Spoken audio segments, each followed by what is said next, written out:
بسم اللہ الرحمن الرحیم والمطلقات یتربصن بانفسہن ثلاثۃ قروء صدق اللہ العظیم۔ ناظرین اکرام، آج ہم عورتوں کی عدت کے حوالے سے کچھ آپ کے سامنے بیان کرنا چاہیں گے۔ عدت کا لغوی معنی ہوتا ہے شمار کرنا، گنتی کرنا۔ جب کسی عورت کو شوہر طلاق دے دیتا ہے تو شریعت مطہرہ کا حکم یہ ہے کہ وہ استبراء رحم کے لیے اگر عورت حائضہ ہے تو وہ 3 حیض عدت گزارنے کے بعد آگے پھر کسی مرد کے ساتھ نکاح کرے گی۔ اس حوالے سے پہلے یہ بات سمجھ لیں کہ عدت کا دار و مدار عورت کے ساتھ ہے اور طلاق کا دار و مدار مرد پر ہے۔ حدیث نبویہ صلی اللہ علیہ وسلم کے اندر آتا ہے، امام الانبیاء صلی اللہ علیہ وسلم نے فرمایا الطلاق بالرجال والعدت بالنساء، طلاق کا دار و مدار مرد پر ہے اور عدت کا دار و مدار عورت پر ہے۔ اب عدتیں مختلف ہیں، چونکہ عورت کی حالتیں مختلف ہیں، تو عورت کی جیسی حالت ہوگی اس حوالے سے اس کی عدت جو ہے وہ بھی مختلف ہوتی چلی جائے گی۔ میں نے جس طرح پہلے عرض کیا ہے کہ جو عورت حائضہ ہے اس کی عدت 3 حیض ہے۔ والمطلقات یتربصن بانفسہن ثلاثۃ قروء، جس عورت کو طلاق ہو گئی وہ مطلقہ عورت، وہ دوسرے نکاح سے اپنے آپ کو 3 حیض تک روک کے رکھے۔ اور اگر وہ عورت عائسہ ہے، یعنی یا تو اس کی عمر چھوٹی ہے یا عمر زیادہ ہو گئی ہے اور اس بیماری سے وہ پاک ہو گئی ہے اور اس کو یہ بیماری نہیں آتی، تو اس کے لیے عدت شریعت مطہرہ کے اندر 3 مہینے ہے، 3 ماہ۔ اس کے بعد اللہ تبارک و تعالی جل مجدہ الکریم نے حاملہ عورتوں کے بارے میں جو عدت بیان فرمائی ہے، وَأُولَاتُ الْأَحْمَالِ أَجَلُهُنَّ أَن يَضَعْنَ حَمْلَهُنَّ، جو حمل والی عورتیں ہیں ان کی عدت وضع حمل ہے، یعنی بچے کی ڈیلیوری اور بچے کی پیدائش ہے۔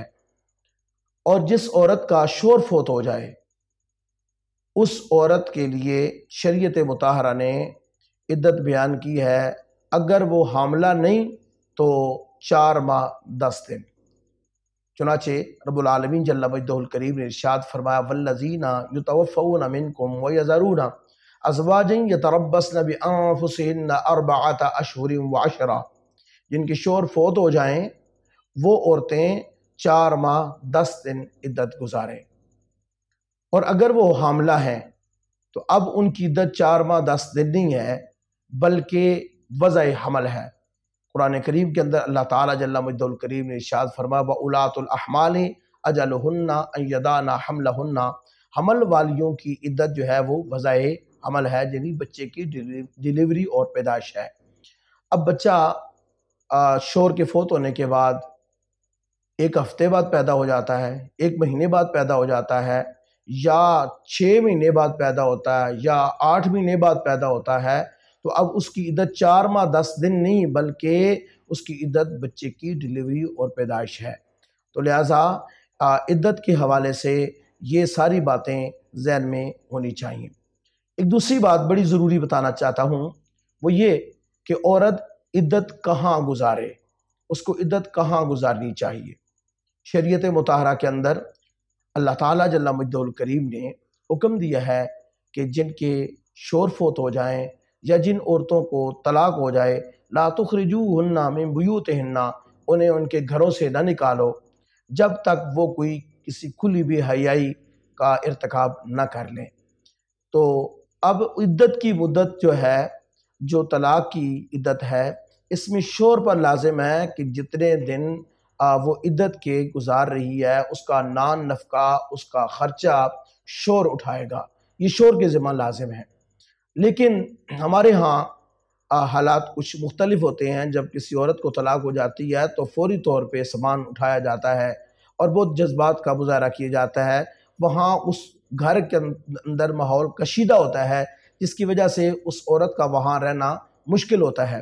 تو اگر اس کی عزت کو یا اس کی جان کو خطرہ ہو تو پھر وہ کسی دوسرے مقام پر بھی جا کے عدت گزار سکتی ہے، لیکن اگر حالات سازگار ہوں، حالات مناسب ہوں، تو عورت کو اپنے گھر میں، جس گھر میں اس کی شادی ہوئی تھی، وہاں عدت گزارنی چاہیے، اور اس کی عدت کا جو خرچ ہے اس کے شوہر پر لازم ہوگا۔ اللہ تعالیٰ میں علم دین کی فہم سمجھ عطا فرمائے، عمل کی توفیق عطا فرمائے۔ وما توفیقی الا باللہ۔